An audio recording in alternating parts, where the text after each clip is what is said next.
Piling mo yung batang inuutos-utusan, pinaglalampaso, pinaguhugas ng pinggan, mga kawawang bata yan. Hindi ah. Alam mo natututunan ng mga batang yan? Obedience.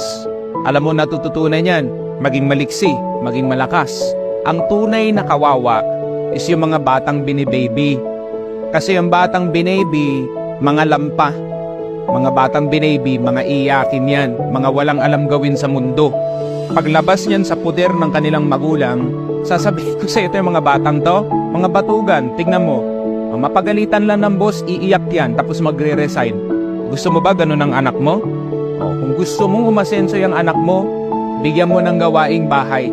Matinding pundasyon yan para makatikim ng tunay na buhay yung batang yan. Mamili ka, malakas na bata or mahina.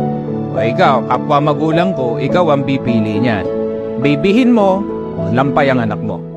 Turuan mo ng tunay na buhay, aasenso yan.